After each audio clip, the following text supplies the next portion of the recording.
You want to know the moment everything changes? It's the moment you stop trying to be heard and instead allow your absence to do the speaking. Silence? True, intentional silence is not passive. It's not weakness. It's a deeply active psychological repositioning. And for many men, it's the first time they truly hear you.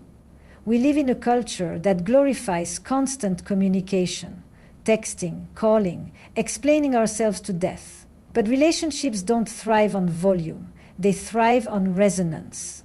And the truth is, nothing resonates louder than silence when it's unexpected. Especially when it comes from a woman he thought he still had emotional access to. When you withdraw your energy completely, what you're really doing is removing the supply he was unconsciously addicted to, your emotional availability, your warmth, your approval, even your frustration. And this withdrawal forces him into a psychological void, a void that his mind instinctively wants to fill. Because human beings don't respond to silence neutrally. They interpret it, they analyze it, and that analysis, in a man's mind, often turns into obsession. There's a mechanism in psychology called intermittent reinforcement. It's what makes gambling addictive. It's what keeps people hooked on emotionally unavailable partners. But when you shift from intermittently available to completely gone, completely disengaged, something even more potent happens. You become the unresolved story in his psyche, the emotional thread that never got tied up neatly. And men don't do well with unresolved stories. They loop, they revisit, they remember. But this only works when the silence is real, not forced, not performative. When you're still checking his stories, still stalking his page, still sending long unsent messages in your notes app. You're not really gone, you're just quiet. And quiet is not powerful. Quiet is noisy energy with a muted mouth. Real silence is when your focus is no longer on him at all. When your life begins to expand beyond the frame of that relationship. When your world no longer revolves around his gravitational pull. This is not about punishment. This is not about manipulation. It's about regaining your emotional sovereignty. Because you cannot heal in the same environment where you were hurt, and you cannot grow in the same dynamic where your value was overlooked. Stepping away isn't an act of drama. It's an act of discipline. A commitment to yourself. Here's what happens when you do this authentically. He starts to question everything. His ego tells him you should be chasing, crying, begging, and yet you're silent. His mind tells him you've probably moved on. But what if you haven't? That question becomes torment, because if you have moved on, it means he lost something real. Something that maybe, in his current situation, he can't replicate. Something he thought he could always come back to. And maybe he's with someone else now. Maybe he's already trying to replace you. But here's the truth few people say out loud. Replacements don't erase emotional imprints. They just delay their reckoning. No one forgets the woman who walked away with her dignity intact. Especially when she did it without slamming the door, without theatrics, without needing to be seen. That kind of departure leaves a mark, a quiet one, but deep. So when you feel the urge to speak, to explain, to remind him of your worth, pause. Let your absence speak first. Let your energy retreat fully. And trust that the silence will echo exactly where it needs to. Because sometimes the most powerful thing you can do is simply not show up where you were once taken for granted. There's a reason why growth after heartbreak is so magnetic. Because it isn't just about becoming better. It's about becoming unrecognizable to the version of yourself that once begged to be chosen. And that transformation doesn't start with revenge or performance. It begins with reclaiming your self-concept, the quiet understanding of who you are, outside of how someone else sees you. When someone leaves you, especially for someone else, the initial instinct is to compare, to wonder if she's prettier, more exciting, more agreeable. That spiral is a trap. It keeps your energy anchored to him, still orbiting around his choice. To orbit, to invite, to enter, still orbit, to invite, to invade. When someone leaves you, a sense of power fills you. It's fear that enters in the anecdote, still orbiting around his choice. But the real glow-up doesn't come from competing. It comes from completely removing yourself from the contest. It comes from stepping off the emotional battlefield and returning to your internal home base. Your values, your rituals, your rhythm. Let's talk psychology for a moment.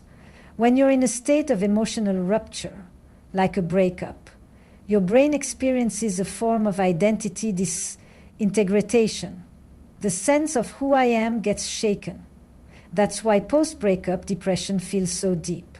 You're not just grieving him, you're grieving the you that existed with him. This is where the opportunity lies. Because in that moment of internal collapse, there's space. And where there's space, there's potential for reinvention. So, you start slow. You get up early, even when you don't want to. You nourish your body with intention, not punishment. And you start to you move, whether it's a walk, a dance, or a lift at the gym, not to be seen, but to feel your strength return. You change your hair, not for him, but because you're rewriting the way you see yourself. Every little act of self-care becomes a line in your new narrative. I am becoming someone I'm proud to be, whether or not he ever sees it. And maybe he will see it. He'll see the updated photos, hear from mutual friends, catch a glimpse of you laughing in a place he didn't expect. But by that time, it won't be about proving anything to him, because you've already proven it to yourself. You've built a life so full, so rooted, so emotionally satisfying that he's no longer the center of the story. He's just a past chapter. This transformation isn't just physical, though. That's the mistake people make when they talk about glow-ups. They focus only on appearance. But the most potent glow-up is energetic. It's the way your presence fills a room without trying. The calm in your eyes, the clarity in your voice, the way you no longer chase conversations because your attention has become sacred. You're no longer trying to be chosen. You're choosing yourself. Repeatedly, in every small decision. Philosophically, this is the essence of individuation, the process of becoming whole on your own terms. Carl Jung spoke of it as the soul's journey toward integration, and heartbreak, paradoxically, is often the doorway into that journey. Because when someone else strips away the illusion of who you thought you were, you finally get the chance to rebuild something authentic. And here's the irony. When you step fully into this version of yourself, radiant, self-condemned, unavailable to games or half-love, that's often the moment he comes back. Not because you asked him to, but because your growth has created contrast. He looks at you and realizes she's not the same. And maybe, just maybe, she's out of reach now. But by then, it's no longer about him. Because you've already returned to yourself. Let your evolution be so deep, so undeniable, that he can't recognize the woman who once waited for his validation. There's something most people don't understand about emotional memory. We don't remember people for how perfect they were. We remember how they made us feel in the spaces where we were most vulnerable. And this is why, even if he's with someone new, even if he seems happy, the imprint of emotional safety you once offered him lingers in the background of his mind. Not all at once, not loudly, but subtly, like a shadow that never quite leaves the room. Men may seek excitement in someone new. They may crave novelty, validation, admiration. But those things are surface-level hits. They feed the ego, not the soul. What stays with them long after the rush wears off is the emotional atmosphere you created, the stillness, the understanding, the ability to be seen without being judged. And this isn't about being soft or overly accommodating. It's about emotional intelligence. It's about being honest and open with your feelings. It's about emotional intelligence. And it's about emotional intelligence. It's about being able to be seen without being judged.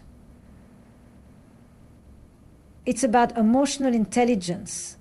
It's about being able to be seen. It's about emotional intelligence. It's about being able to be seen. That rare capacity to hold space without shrinking, to love without losing yourself. What makes this powerful is contrast. When you no longer engage in emotional chaos, when you no longer fight for clarity, demand closure, or beg to be understood, you become the opposite of what most people bring into his life. And contrast is psychologically disruptive.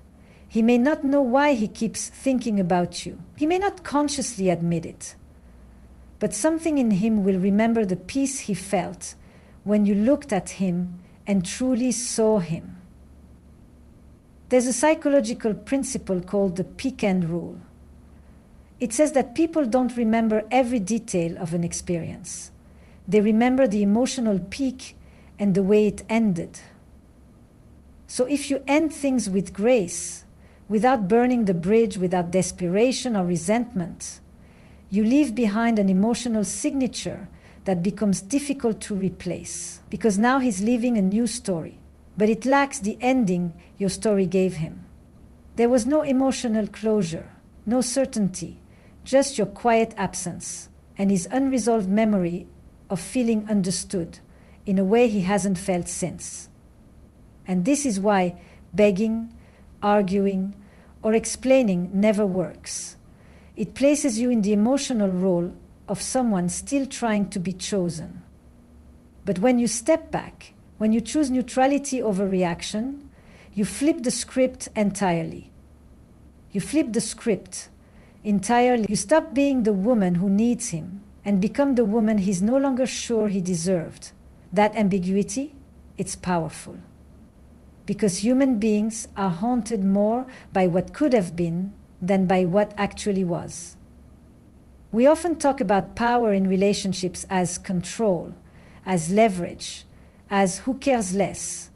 But real power, the kind that changes dynamics, is emotional clarity. It's knowing your value so deeply that you don't need to prove it. It's trusting that the connection you offered was so rare, so rooted in truth, that it will be missed, not because you forced it to be, but because it was irreplaceable. This isn't a game, it's a reframe. And once you understand it, you stop needing validation from the person who left, because you see something he can't see yet. That the love you offered wasn't weak, wasn't naive, wasn't disposable. It was sacred, and sacred things are often only recognized in hindsight. So instead of trying to remind him of what he lost, become the reminder through your silence, through your growth, through the calm way you no longer chase anything that isn't aligned. That's how you rewire the emotional narrative. That's how you stay in his mind long after the noise of his new story begins to fade. Leave behind the kind of peace that makes chaos unbearable in comparison. If you really want to become unforgettable, not in a dramatic or desperate way, but in a deeply psychological sense, you must reclaim your feminine magnetism and then completely vanish from his world. And when I say vanish, I don't mean deleting social media or changing your number. I mean pulling back your emotional availability so fully, so cleanly that your energy no longer leaks in his direction, not even a little. There is an undeniable force in a woman who has come back to herself. A woman who is not performing, not seeking, not proving, but simply being. And in that being, she radiates something men can't quite define, but always feel. It's not loud, it's not performative, it's magnetic. It's the kind of presence that lingers even when you're not in the room. And this, psychologically, is far more disruptive than confrontation or words ever could be. You see, most men are used to a certain emotional rhythm after a breakup. Even if he's with someone else, part of him assumes you'll stay emotionally tethered, still watching, still wondering, still wanting. But when that emotional supply vanishes, when he no longer feels your attention, even subtly, he doesn't just notice. He starts to question his decision. Because it's not just about losing you,